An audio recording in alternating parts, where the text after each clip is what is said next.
Hi students, welcome to my channel. ఈరోజు వీడియోలోని 9th class 8th chapter క్వాడ్రిలేటరల్స్లోని exercise 8.1 complete అయింది సార్. ఈరోజు ఈ వీడియోలోని ఎక్సర్సైజ్ 8.1లోనే triangle the mid point theorem చూద్దాం సార్. అంటే మనకి one of the most important theorem sir. ఈ చాప్టర్ నుంచి చూసుకుంటే మిడ్ పాయింట్ థియరం అనేది ఇంపార్టెంట్ సార్. ఆల్రెడీ ఇంట్రడక్షన్లో జస్ట్ దీని యొక్క డెఫినేషన్ చూసాం సార్. ఈరోజు దీని యొక్క ప్రూఫ్ చేద్దాం సార్. అసలు మిడ్ పాయింట్ థియరం అంటే ఏంటి? ఈ మిడ్ పాయింట్ థియరం మీద ఆధారపడి మనకి నెక్స్ట్ 8.2 అంతా ఎక్సర్సైజ్ 8.2 సమ్స్ అన్నీ కూడా ఈ మిడ్ పాయింట్ థియరం మీద ఆధారపడి ఉంటాయి సార్. సో ఒకసారి మిడ్ పాయింట్ థియరం అంటే ఏంటో చూద్దాం sir. Mid point theorem, the line segment joining the mid points of two sides of a triangle is parallel to the third side of the triangle and is of of it. అంటే ఒక ట్రయాంగిల్ ఉందండి sir. Triangle ABC అనే triangle ఉంది. ABC అనే triangle ఉంటే ఈ two సైడ్స్కి మిడ్ పాయింట్స్ ఉన్నాయండి సార్. అంటే joining the mid points of two sides of a triangle. ఇది ఒక ట్రయాంగిల్, ఏబీకి ఒక మిడ్ పాయింట్ ఉంది సార్. ఏబీకి మిడ్ పాయింట్ ఏంటి? D sir. ఇప్పుడు ఏసీ అనే లైన్కి మిడ్ పాయింట్ ఏంటి? ఈ సార్. అంటే ఈ మిడ్ పాయింట్స్ ఉన్నాయి కదా సార్. మిడ్ పాయింట్స్ అంట మళ్ళీ ఎలా ఉందండి సార్, ఈ మిడ్ పాయింట్స్కి ఈ మిడ్ పాయింట్స్ రెండింటిని జాయిన్ చేసిన లైన్ అనేది థర్డ్ సైడ్కి, అంటే ఈ డిఈ అనేది దేనికి ప్యారలల్గా ఉంది సార్? బీసీకి ప్యారలల్గా ఉంది. అయితే మనల్ని ఏం ప్రూవ్ చేయమంటున్నారు సార్? ఈ రెండు ప్యారలల్గా ఉంటాయి. సేమ్ యాజ్ ఇట్ ఈజ్ ఈ డి అనేది అంటే మిడ్ పాయింట్స్ రెండింటిని జాయిన్ చేసిన లైన్ అనేది ఈ బీసీలో ఆఫ్ ఉంటుందని ప్రూవ్ చేయాలి. అంటే మనం ప్రూవ్ చేయాల్సింది ఏంటి? హ్యావ్ టు ప్రూవ్ దట్, మనం ప్రూవ్ చేయాల్సింది ఏంటంటే DE parallel to BCM prove చేయాలి. DE parallel to BCM prove చేయాలి. Same as usual DE equal to half BCM prove చేయాలి సార్. ఇది మనకి మిడ్ పాయింట్ థియరం సార్. అంటే ఒక లైన్ అనేది ఇంకో లైన్కి, అంటే టూ లైన్స్ ప్యారలల్గా ఉన్నాయంటే ఒక లైన్ అనేది ఇంకొక లైన్లో ఆఫ్ ఉంటుందని ప్రూవ్ చేయాలి. అంటే ఈ టూ లైన్స్ ప్యారలల్ అనుకోండి సార్. ఈ డిఈ అనేది బీసీలో ఎంత ఉంటుందని ప్రూవ్ చేయాలి? ఆఫ్ ఉంటుందని మనకి ప్రూవ్ చేయాలి సార్. అదే స్టేట్మెంట్ ఇచ్చారు సార్ మనకి ఇక్కడ. అయితే ప్రూఫ్ చేద్దాం సార్. గివెన్, మనకి ఇక్కడ ఏమి ఇచ్చారమ్మా? Given D and E are, given D and E are mid points of, D and E are mid points of AB and AC sir. AB and ఏసీకి డి అండ్ ఈ అని ఏమవుతాయి సార్? మనకి మిడ్ పాయింట్స్ అవుతాయి. ఎందుకంటే మనకు ఆల్రెడీ క్వశ్చన్ ఇచ్చారు sir. ఇది two సైడ్స్కి, ఒక ట్రయాంగిల్లో టూ సైడ్స్కి మిడ్ పాయింట్స్ ఉన్నాయి. మిడ్ పాయింట్స్ ఉన్నాయని ఇచ్చారు కాబట్టి డి అనేది, బి అనేది ఏమి తీసుకోవచ్చు సార్? మిడ్ పాయింట్స్ అని తీసుకోవచ్చు. ఇప్పుడు ఏబీకి ఏంటి mid point? D is the mid point AB, mid point of AB sir. D is the mid point of AB. Mid point of AB అయ్యింది సార్. అంటే మనకి అక్కడ చూడండి, ఏబీకి మిడ్ పాయింట్ అయింది సార్. ఏబీకి మిడ్ పాయింట్ ఏంటంటే ఏ నుంచి డీకి ఎంత అయితే డిస్టెన్స్ ఉంటుందో డి నుంచి బీకి కూడా అంతే డిస్టెన్స్ ఉంటుంది. మిడ్ పాయింట్ అంటే ఏంటి? ఆ మిడ్ పాయింట్ అనేది టూ ఈక్వల్ పార్ట్స్గా డివైడ్ చేస్తుంది సార్. ఒక లైన్ని టూ ఈక్వల్ పార్ట్స్గా డివైడ్ చేస్తుంది. కాబట్టి ఏ నుంచి డీకి ఎంత అయితే డిస్టెన్స్ ఉంటుందో డి నుంచి బీకి కూడా సేమ్ డిస్టెన్స్ ఉంటుంది. అంటే ఏడీ ఈక్వల్ టు డీబీ అవుతుంది సార్. అలాగే ఈ అనేది ఏంటి సార్? ఈ అనేది కూడా mid point of AC sir. Is the mid point of AC. దేనికి మిడ్ పాయింట్? ఈ అనేది మనకి, ఈ అనేది ఏసీకి మిడ్ పాయింట్. ఏసీకి మిడ్ పాయింట్ అయినప్పుడు అది కూడా ఏమవుతుంది sir? AE equal to EC అవుతుంది సార్. అంటే ఏ నుంచి ఈకి ఎంత అయితే డిస్టెన్స్ ఉంటుందో ఈ నుంచి ఈకి కూడా అంతే డిస్టెన్స్ ఉంటుంది sir. We have to prove that. Prove చేస్తుంది ఏంటి సార్ మనకి? To prove DE parallel to BC అని ప్రూవ్ చేయాలి. డిఈ ప్యారలల్ టు బీసీ అని ప్రూవ్ చేయాలి. అంటే ఈ డిఈ లైన్ అనేది బీసీకి ఎలా ఉంటుందని ప్రూవ్ చేయాలమ్మా? ప్యారలల్ ఉంటుందని ప్రూవ్ చేయాలి. అలాగే DE equal to of BC అని కూడా ప్రూవ్ చేయాలి. DE equal to of BC అని కూడా ప్రూవ్ చేయాలి సార్. అయితే మనకి ఇందులో ఫస్ట్ కన్స్ట్రక్షన్ చేద్దాం సార్. కన్స్ట్రక్షన్ ఏంటంటే ఆల్రెడీ ట్రయాంగిల్ కన్స్ట్రక్ట్ చేసాం. అయితే మనకి ఈ లైన్ని ఎక్స్టెండ్ చేద్దాం సార్. ఈ అనే లైన్ అంటే ఈని ఎక్స్టెండ్ చేయండి. ఎంతవరకు ఎక్స్టెండ్ చేస్తారు? ఎఫ్ అనే పాయింట్ వరకు ఎక్స్టెండ్ చేయండి. ఎక్స్టెండ్ చేసినప్పుడు ఈ డిఈ ఎంత అయితే ఉంటుందో ఈఎఫ్ అన్నది కూడా లెంత్ అనేది అలాగే ఉండే విధంగా ఎక్స్టెండ్ చేసి అప్పుడు జాయిన్ సిఎఫ్, జాయిన్ సిఎఫ్, ఎఫ్ని సిని జాయిన్ చేయండి సార్. అయితే కన్స్ట్రక్షన్ ఏం చేసాం sir? Extend point E, extend point E up to F. F వరకు ఏం చేయాలి సార్? ఎక్స్టెండ్ చేయండి. కానీ మనకి సచ్ దట్ ఎక్కడ ఏమై ఉండాలి సార్? అది ఖచ్చితంగా మనకి డిఈ ఈక్వల్ టు సిఎఫ్ అయి ఉండాలి. DE equal to EF, DE equal to EF అయ్యేంత వరకు కూడా. అంటే ఏంటి? ఈ డి నుంచి ఈకి ఎంత అయితే డిస్టెన్స్ ఉంటుందో ఈ నుంచి ఎఫ్ కూడా సేమ్ డిస్టెన్స్ ఉండేలాగా ఈని ఎఫ్ వరకు ఎక్స్టెండ్ చేయాలి సార్. ఎక్స్టెండ్ చేసిన తర్వాత మనకి జాయిన్ నౌ జాయిన్ సిఎఫ్ని ఏం చేసాం సార్, జాయిన్ చేసాం. అయితే ఇప్పుడు మనకి ప్రూఫ్ ఏంటి సార్ అంటే ఇన్ ట్రయాంగిల్, అక్కడ 2 ట్రయాంగిల్స్ ఉంటాయి sir, triangle ADE, in triangle ADE and triangle EFC sir. అంటే 2 ట్రయాంగిల్స్ కనిపిస్తుంది చూడండి, ట్రయాంగిల్ ఏడిఈ, ఈ ట్రయాంగిల్ సార్, ట్రయాంగిల్ ఏడిఈ, ఈ ట్రయాంగిల్ సార్, ఈ ట్రయాంగిల్ తీసుకున్నాము. అలాగే ఈఎఫ్సి, ఈ ట్రయాంగిల్ తీసుకున్నాం సార్, ఈ 2 ట్రయాంగిల్స్ తీసుకున్నాం. ఇదొక ట్రయాంగిల్, ఇదొక ట్రయాంగిల్, ఈ 2 ట్రయాంగిల్స్ తీసుకున్నాం. ఈ 2 ట్రయాంగిల్స్ తీసుకుంటే ఏ ఈక్వల్ టు ఈసీ అయినా సార్, ఈ ఏ అనేది ఈసీ అనేది ఆల్రెడీ ఈక్వల్ సార్, ఎందుకంటే ఈ అనేది మిడ్ పాయింట్ కాబట్టి అది రెండు ఏమవుతాయి సార్, ఈక్వల్ అవుతాయి. ఈజ్ ద మిడ్ పాయింట్, ఈ అనేది మిడ్ పాయింట్ కాబట్టి ఏ అనేది ఈసీకి ఏమవుతుంది సార్, ఈక్వల్ అవుతుంది. ఈక్వల్ అయినప్పుడు మనకి నెక్స్ట్ డిఈ ఆల్రెడీ దేనికి ఈక్వల్ సార్, ఈఎఫ్కి ఈక్వల్. అంటే ఈ ట్రయాంగిల్ చూస్తున్నప్పుడు ఈ ట్రయాంగిల్ ఈ సైడ్ ఎలా ఉన్నాయి సార్, ఈక్వల్గా ఉన్నాయి.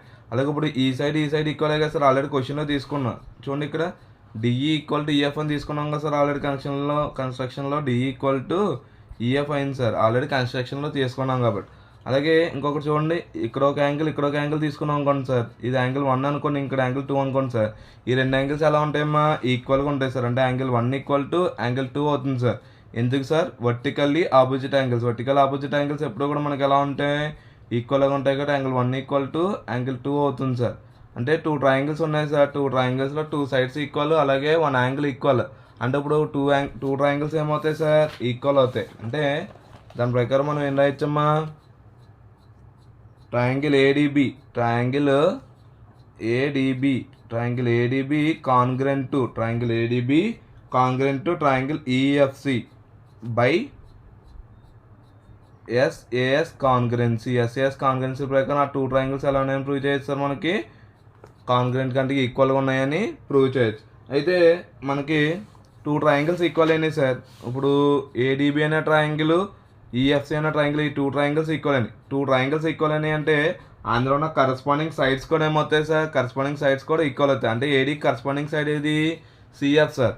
అంటే ఏడీ ఈక్వల్ టు సిఎఫ్ అని రాసుకోవచ్చా sir, AD equal to CF by CPCT ప్రకారం 2 సైడ్స్ ఏమో, అంటే 2 ట్రయాంగిల్స్ కాంగ్రెంట్ అయినాయి అంటే అందులో ఉన్న సైడ్స్ అన్నీ కూడా ఏమవుతాయి సార్, ఈక్వల్ అవుతాయి. సిపిసిటీ ప్రకారం ఈ 2 సైడ్స్ ఏమవుతాయి, ఏడీని సిఎఫ్ అనేది ఈక్వల్ అవుతాయి sir. And also AD equal to beedi sir, AD equal to beedi. అంటే ఏడీ అనేది బీడీ అనేది ఈక్వలే కదా సార్. ఎందుకు sir, AD equal to beedi, ఎందుకంటే డి అనేది మిడ్ పాయింట్ ఆఫ్ ఏబీ కాబట్టి ఆ రెండు ఏమవుతాయి సార్, మిడ్ పాయింట్ అవుతుంది sir. D is the mid point of AB కాబట్టి ఏ నుంచి డీకి ఎంత అయితే డిస్టెన్స్ ఉంటుందో డి నుంచి బీకి కూడా అంతే డిస్టెన్స్ ఉంటుంది కాబట్టి ఏడీ ఈక్వల్ టు బీడీ అయింది సార్. ఇప్పుడు AD equal to CF sir, AD equal to BD. ఇప్పుడు బీడీ అనేది సిఎఫ్కి ఈక్వలే కదా సార్. అంటే BD equal to CF, BD equal to దాని ప్రకారం రెండింటి ప్రకారం ఏం తీసుకోవచ్చు సార్, బీడీ అనేది దేనికి ఈక్వల్గా ఉందని తీసుకోవచ్చు, సిఎఫ్కి ఈక్వల్గా ఉందని తీసుకోవచ్చు. సేమ్ అలాగే అంటే ఇప్పుడు మనకి బీడీ అనేది దేనికి ఈక్వల్ అయింది, సిఎఫ్కి ఈక్వల్ అయింది.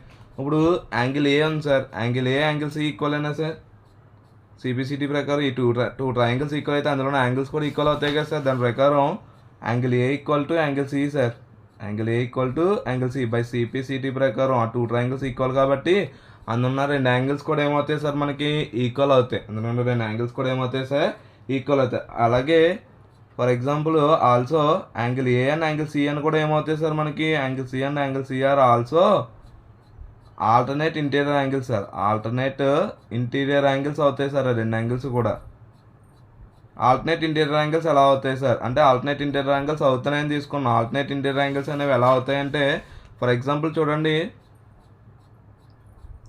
యాంగిల్ ఏ సార్, ఈ angle equal alternate interior angles అన్నారు. ఫర్ ఎగ్జాంపుల్ ఈ 2 ప్యారలల్ లైన్సే కదా సార్, 2 ప్యారలల్ లైన్స్ అన్నప్పుడు ఇది ఒక ఏసీ అనేది ఒక ట్రాన్స్వర్సల్ అనుకుంటే 2 యాంగిల్స్ ఎలా ఉన్నాయి సార్, ఆల్టర్నేట్ ఇంటీరియర్ యాంగిల్స్ టైపే ఉంటుంది కదా సార్. ఆ ప్రకారం తీసుకుంటే మనకి ఏబి అనేది సిఎఫ్కి ప్యారలలే కదా సార్, ఏబి అనేది ఎలా ఉంది సార్, ఏబి అనేది సిఎఫ్కి ప్యారలలే కదా సార్. ఈ లైన్ అనేది అంటే టోటల్ ఏడి అనేది సిఎఫ్కి ప్యారలల్, అలాగే బీడీ అనేది సిఎఫ్ ప్యారలల్. ఇప్పుడు మొత్తం ఏబి అనేది దేనికి ప్యారలల్ అవుతుంది, సిఎఫ్కి ప్యారలల్ అవుతుంది. అంటే ఏబి ప్యారలల్ టు సిఎఫ్ అని తీసుకోవచ్చు. ఎందుకంటే ఆల్రెడీ ఇక్కడ చూడండి ఏడి అనేది సిఎఫ్ ప్యారలల్, బీడీ అనేది సిఎఫ్ ప్యారలల్. ఏడి బీడీ అనేది ఏడి ఈక్వల్ టు బీడీ అని కదా సార్, ఎందుకంటే మిడ్ పాయింట్ ఈ రెండు ఈక్వల్ అయినప్పుడు ఈ రెండు కూడా ఏమవుతాయి సార్, మొత్తం లైన్కి ప్యారలల్ అవుతాయి. ప్యారలల్ అయినప్పుడు మనకి డిఈ ప్యారలల్ టు బీసీ అవుతుంది సార్. అంటే ఈ రెండు ప్యారలల్ సార్, ఈ రెండు ప్యారలల్ అయినప్పుడు ఈ రెండు కూడా ఏమవుతాయి సార్, మనకి ప్యారలల్ అవుతాయి. ఎందుకంటే సిపిసిటీ ప్రకారం అదొక ప్యారలగ్రామ్ అని తీసుకుంటే మొత్తం అది రెండు కూడా ఏమవుతాయి సార్, మనకి ప్యారలల్ అవుతాయి. అంటే మనం ప్రూవ్ చేయాల్సిన ఒకటి ప్రూవ్ అయింది కదా సార్, డి అనేది దేనికి ప్యారలల్గా ఉంటుంది, దీని ప్రకారం బీసీకి ప్యారలల్గా ఉంటుంది. అంటే దీని ప్రకారం ఇది ఈ లైన్ ప్యారలల్ సార్. ఇప్పుడు ఈ రెండు లైన్స్ కూడా ఏమైనాయి, ప్యారలల్ అయినాయి. ప్యారలల్ అయినాయి అంటే డిబిసిఎఫ్ అనేది ఏమవుతుంది సార్, ఒక ప్యారలగ్రామ్ అవుతుంది కదా సార్. డిబిసిఎఫ్ అనేది ఏమవుతుంది, ప్యారలగ్రామ్ అవుతుంది. DBCF is a parallelogram. అంటే రెండు ఇప్పుడు ప్యారలగ్రామ్ అంటే ఏంటి sir, opposite sides are parallel and opposite sides are equal. అంటే దాని యొక్క ఆపోజిట్ సైడ్స్ అనేవి ఎలా ఉంటాయి సార్, ప్యారలల్గా ఉంటాయి. సేమ్ యాజ్ యూజువల్ మనకి ఈక్వల్గా కూడా ఉంటాయి sir. DE parallel to BC sir. DE parallel to BC అన్నప్పుడు ఏంటి, డిఈ ప్యారలల్ టు బీసీ. ఈ డిఎఫ్ అనేది కూడా దేనికి ప్యారలల్ అవుతుంది సార్, బీసీకి ప్యారలల్ అవుతుంది కదా సార్. ఎందుకంటే డి నుంచి ఈకి ఎంత అయితే డిస్టెన్స్ ఉంటుందో ఈ నుంచి ఎఫ్ కూడా సేమ్ డిస్టెన్స్ ఉంటుంది కాబట్టి ఈ రెండు కూడా ఏమవుతాయి సార్, మనకి ప్యారలల్ అవుతాయి. అంటే DF parallel to BC sir. DF parallel to BC, DF parallel to BC sir. అంటే ఇప్పుడు ఈ డిఎఫ్ బీసీ డిబిఎఫ్సి అనేది ఏమనుకున్నాం సార్, ఒక ప్యారలగ్రామ్ అనుకున్నాం. అలాగే డిఎఫ్ అనేది దేనికి ప్యారలల్గా ఉంది, బీసీకి ప్యారలల్గా ఉంది. ఈ రెండు కూడా ఆపోజిట్ సైడ్స్ అయ్యి కదా సార్. అప్పుడు డిఎఫ్ అనేది బీసీ అనేది ఏమవుతాయి సార్, ఈక్వల్ అవుతాయి. అంటే DF equal to BC sir. DF equal to BC, ఎందుకంటే opposite sides of a parallelogram కాబట్టి. Opposite sides of a parallelogram కాబట్టి రెండు ఏమవుతాయి సార్, ఈక్వల్ అవుతాయి. Opposite sides of a parallelogram కాబట్టి ఆ రెండు సైడ్స్ కూడా మనకి ఏమని తీసుకోవచ్చు, ఈక్వల్ అని తీసుకోవచ్చు. అలాగే మనకి డిఎఫ్ అంటే ఏం రాసుకోవచ్చు సార్, నార్మల్గా డిఎఫ్ లైన్ కావాలి సార్. డిఎఫ్ లైన్ ఉంది కదా సార్, ఈ డిఎఫ్ లైన్ అంటే ఏం రాసుకోవచ్చు, డిఈ ప్లస్ ఈఎఫ్ అని రాసుకోవచ్చా సార్. అంటే మొత్తం డిఎఫ్ కావాలి సార్. డిఎఫ్ కావాలంటే డి నుంచి ఈకి, ఈ నుంచి ఎఫ్ని, ఈ రెండు డిస్టెన్స్లు కలిపితే ఏమొస్తుంది మనకి, డిఎఫ్ అనే లైన్ వస్తుంది. దీని ప్రకారం డిఎఫ్ ఈక్వల్ టు ఏమని రాసుకోవచ్చు sir, DF equal to DE plus EF అని రాసుకోవచ్చు. డిఈ ప్లస్ ఈఎఫ్ అని రాసుకోవచ్చు. అంటే మనకి డిఈని ఆఫ్